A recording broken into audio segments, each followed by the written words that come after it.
Hello दोस्तों, स्वागत है आपका आज के मैजिक वीडियो के अंदर। दोस्तों, आज हम बात करने वाले हैं what is a crypto currency. ठीक है, एक सिंपल तरीके से एक्सप्लेन करूंगा और देन एक टेक्निकल तरीके से आपको एक्सप्लेन करूंगा। ठीक है, सिंपल तरीके के ऊपर आते हैं। दोस्तों, क्रिप्टो करेंसी एक करेंसी है जो कि हमें अवेलेबल है डिजिटली फॉर्म में। जैसे कि हमारे इंडिया के अंदर हम जैसे यूज करते हैं आईएनआर। ठीक है, तो देन वैसे ही हमें क्या है कि क्रिप्टो करेंसी अवेलेबल है डिजिटली फॉर्म में। जैसे हम उसको लेन देन उसका कर सकते हैं, बाय और सेल कर सकते हैं डिजिटली फॉर्म के अंदर। ठीक है, डिजिटली फॉर्म क्या होता है? जिसको हम देख नहीं सकते, छू नहीं सकते, लेकिन उसको ग्लोबली यूज कर सकते हैं फ्रीली। ठीक है, ओके।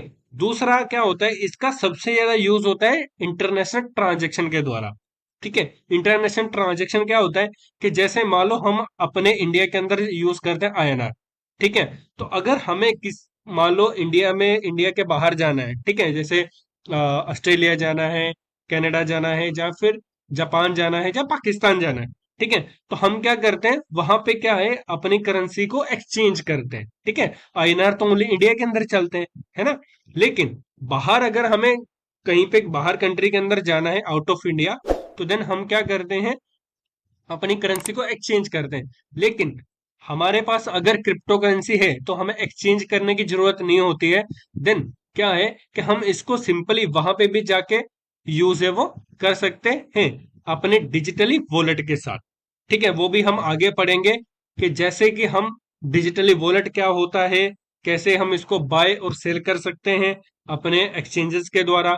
ठीक है, देन नेक्स्ट जो हमारा पॉइंट आता है, इसके ऊपर कोई भी लिमिटेशन नहीं है। ठीक है, because no vote one control. Okay, इसके ऊपर कोई भी कंट्रोल है वो नहीं है। समझ में आई बात? इसको कोई भी कंट्रोल है वो नहीं करता है। आप क्रिप्टो करेंसी को ये 24 घंटे रन करता है, ओके, डिजिटली फॉर्म के अंदर, और देन इसके ऊपर कोई भी कंट्रोल है वो नहीं है। Work upon gold principle. Crypto currency work करता है गोल्ड के प्रिंसिपल के ऊपर। वो कैसे? जैसे कि आपने देखा होगा कि गोल्ड का जो प्राइस है वो ऊपर और नीचे कम होता रहता है या फिर बढ़ता रहता है। ठीक है, वो कैसे कम और बढ़ता रहता है? क्योंकि सिंपल सा फंडा है, गोल्ड जो है हमारा करता है सप्लाई और डिमांड के ऊपर काम। ठीक है, अगर सप्लाई ज्यादा होगी तो उसका प्राइस है वो कम हो जाएगा। अगर डिमांड ज्यादा होगी, सप्लाई कम होगी, देन उसका प्राइस है वो बढ़ जाएगा।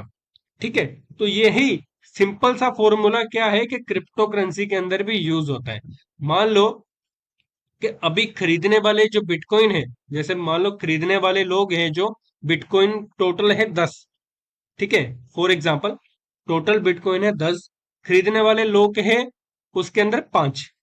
ठीक है, 5 लोग खरीदने वाले हैं जिसके हिस्से में दो दो बिटकॉइन आएंगे। ओके, मान लो अगर खरीदने वालों की संख्या ज्यादा बढ़ गई, खरीदने वालों की संख्या अगर ज्यादा बढ़ गई, मान लो 10 लोग आ गए, तो 10 बिटकॉइन है, तो उसके अंदर क्या है कि उसका प्राइस है वो बढ़ जाएगा। ठीक है, पहले सबके पास दो दो आते थे, अभी एक एक आ रहा है। तो जिसके पास एक एक आ रहा है वो तो यही चाहेगा ना कि मैं दूसरे का भी ले लूं, मेरे पास तो पहले दो आते थे, है ना। तो इस करके क्या होता है, जब डिमांड ज्यादा होती है तो प्राइस इंक्रीज हो जाता है, जब सप्लाई ज्यादा होती है तो प्राइस डिक्रीज हो जाता है। ठीक है, यही सिंपल सा फंडा क्रिप्टो करेंसी के अंदर भी यूज होता है। ठीक है, ये तो हो गई हमारी सिंपल एक्सप्लेनेशन। ठीक है, अब आते हैं हम टेक्निकल एक्सप्लेनेशन के ऊपर। ठीक है, पहले जब भी हम आपने देखा होगा, जब भी हमारे पूर्वज थे, तो वहां पे जो सिस्टम चलता था वो चलता था बार्टर सिस्टम। ठीक है, कौन सा सिस्टम चलता था? Barter system. जिसके अंदर मान लो अगर किसी को अनाज चाहिए तो वो क्या करेगा, अपना अनाज लेके किसी के पास जाएगा। अगर उसको दूध चाहिए तो वो दूध वाला उसको दूध दे देगा, अनाज वाला उसको अनाज दे देगा। ऐसे करके मतलब एक्सचेंज करते थे। ठीक है, जब उसके भी ड्रॉबैक बहुत ज्यादा निकले, देन फिर क्या आया, गोल्ड कॉइन आया। ठीक है, गोल्ड कॉइन मतलब हमारे सिक्के आए, सोने के सिक्के आए। ठीक है, जब सोने के सिक्के आए तब भी ऐसे ही मतलब उनके भी कुछ बहुत ज्यादा ड्रॉबैक थे। देन फिर आए मेटल कॉइन। ठीक है, मेटल कॉइन जैसे हमारे 1 रुपए के सिक्के, 10 रुपए के सिक्के, है ना, 5 रुपए के सिक्के। जैसे अगर आपने अपने नानी प्रनानी या दादी को पूछा होगा, तो देन वो बताते थे कि पहले 50 पैसे के सिक्के होते थे, 25 पैसे के सिक्के होते थे, 10 पैसे के सिक्के होते थे। ठीक है। तो जब वो सिक्के वो क्या करते थे, इकट्ठा करके रख लेते थे। देन जब उनके पास एक ऐसी अमाउंट हो जाती थी, देन वो क्या है कि कोई चीज है वो लेके आते थे घर के ऊपर। ठीक है। तो इन सिक्कों को उठा के लेके जाना और देन उसको बाद में कहीं पर रखना, तो ये एक बहुत ज्यादा ड्रॉबैक हो गया था। ठीक है। कि बोरी भर के लेके जाएंगे सिक्के, उठा के लेके जाने वालों की ही ताकत है वो कम हो जाएगी, है ना, एक बंदा तो उठाने के लिए चाहिए। तो इसके बहुत ज्यादा ड्रॉबैक होने लगे। फिर उसके बाद आया पेपर मनी। ठीक है। जब पेपर मनी मार्केट के अंदर आया तो बहुत ज्यादा बूम करा। ठीक है। जैसे हमारे 5 रुपए के नोट हो गए, 10 रुपए के नोट हो गए, 20 रुपए के नोट, 500 के नोट, 2000 के नोट भी अभी तक चल रहे हैं। ओके। देन जैसे अगर मान लो आपको कहीं पे लेके जाना है, कुछ सामान खरीदना है, तो आप कुछ बोरी भर के तो नहीं लेके जाओगे, है ना। मान लो आपको आउट ऑफ इंडिया जाना है, तो आउट ऑफ इंडिया आप पेपर मनी को तो लेके नहीं जा सकते ना। तो हम फिर क्या आया, प्लास्टिक मनी आया। इसके भी जब पेपर मनी के भी ड्रॉबैक आने लग गए, तो फिर आया प्लास्टिक मनी। ठीक है। प्लास्टिक मनी क्या, जैसे आपके डेबिट कार्ड, क्रेडिट कार्ड। ठीक है। तो प्लास्टिक मनी के अंदर भी जो ड्रॉबैक है वो बहुत ज्यादा है। क्या है कि किसी की लिमिटेशन है, किसी कोई 25,000 निकाल सकता है, कोई 50,000 निकाल सकता है, कोई 2 लाख निकाल सकता है। ठीक है। जब ये डिजिटली फॉर्म के अंदर होने लग गया, किसी को पासवर्ड चाहिए, किसी को कुछ गुम हो रहा है, कभी किसी का कुछ गुम हो रहा है, देन फिर आया डिजिटली पेमेंट। डिजिटली पेमेंट मतलब अपना गूगल पे, फोन पे, पेटीएम। जैसे अभी तो हर एक के पास फोन होता है, हर किसी पर्सन के पास फोन होता है। ठीक है। या हर किसी के पास फोन है, तो हर किसी के पास एक अपना खुद का ऐप होगा, हर किसी के पास खुद का एक अकाउंट होगा, है ना। तो वो वहां से क्या है कि किसी को भी पेमेंट है वो कर सकता है, चाहे वो अपने इंडिया के अंदर है, चाहे वो इंडिया से बाहर है। ठीक है। तो इस चीज को लेके डिजिटल पेमेंट ने बहुत ज्यादा बूम करा है। ठीक है। फिर देन इसके अंदर भी कुछ ड्रॉबैक्स देखने को मिले हैं। कभी कभी क्या होता है कि आपकी पेमेंट है वो 7 दिन के लिए डिले हो जाती है। ठीक है। या फिर अगर नेटवर्क का आपका अच्छे से काम नहीं कर रहा है, देन क्या होता है कि आपको, आप जो ट्रांजेक्शन कर रहे हो वो फेल हो जाती है। ठीक है। इसी चीज का ड्रॉबैक को लेके फिर आया है मार्केट के अंदर डिजिटली करेंसी, जिसको हम बोलते हैं क्रिप्टो करेंसी। ठीक है। क्रिप्टो करेंसी के अंदर क्या होता है ना कि क्रिप्टो करेंसी एक डिजिटली करेंसी है जिसको हम देख नहीं सकते, छू नहीं सकते, लेकिन ग्लोबली यूज कर सकते हैं फ्रीली। ठीक है। जैसे हमारा गूगल पे, फोन पे ऑलमोस्ट चलता है। ओके। सेम वैसे ही ये काम करता है, ब्लॉकचेन के इंटरनेट के ऊपर ये काम करता है। और देन इसके अंदर जो ट्रांजैक्शन है विद इन सेकंड के अंदर होती है, विद इन सेकंड के अंदर इसकी ट्रांजैक्शन है वो होती है। ठीक है। ये तो हमारे हमने आपको बता दिया टेक्निकल एक्सप्लेनेशन के द्वारा कि पूरा का पूरा क्रिप्टो करेंसी अभी कैसे आया मार्केट के अंदर। ठीक है। अभी क्रिप्टो करेंसी कब लॉन्च हुआ था, क्रिप्टो करेंसी लॉन्च हुआ था 2008 के अंदर। ठीक है। क्रिप्टो करेंसी लॉन्च हुआ था 2008 के अंदर।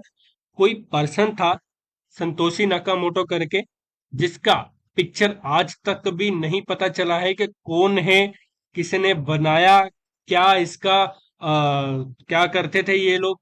ठीक है। इसका किसी को भी कुछ भी पता नहीं है। गूगल के ऊपर आप सर्च कर लेना, किसी को भी इस पर्सन का आज तक भी पिक्चर है वो नहीं मिला है। ठीक है। बस इतना पता है कि संतोषी नाकामोटो एक सॉफ्टवेयर डेवलपर था, जिसने एक सॉफ्टवेयर बनाया, जिसके ऊपर क्या है कि उसने बिटकॉइन को, क्रिप्टो को, ब्लॉकचेन को, उनकी कोडिंग को डेवलप कर दिया इंटरनेट के ऊपर। ठीक है। इंटरनेट के ऊपर उसको अपलोड कर दिया। देन फिर क्या है कि ये पूरा का पूरा सिस्टम है उसके हाथ से निकल के क्या है कि इंटरनेट पे रन होने लग गया। ओके। जब इंटरनेट पे ब्लॉकचेन के ऊपर डिप्लॉय हो गया, तो उसका कोई भी कंट्रोल है उसके ऊपर नहीं रहा। ठीक है। जो पर्सन क्रिप्टो करेंसी के ऊपर जिसका भी खुद का कंट्रोल नहीं है, वो पर्सन, सेम फंडा वही है कि वही है वो हमारी ब्लॉकचेन। ठीक है। ब्लॉकचेन को वही बोला जाता है कि जिसके ऊपर आपका खुद का कंट्रोल भी नहीं होता है, जिसको हम बोलते हैं डिसेंट्रलाइज सिस्टम। ठीक है। डिसेंट्रलाइज और सेंट्रलाइज सिस्टम क्या होता है, इसके बारे में हम आगे भी पढ़ते रहेंगे। ठीक है। इसके बारे में अभी हम बात करेंगे कि जिसको मैंने आपको पहले ही बोला कि डिसेंट्रलाइज करेंसी हो गई।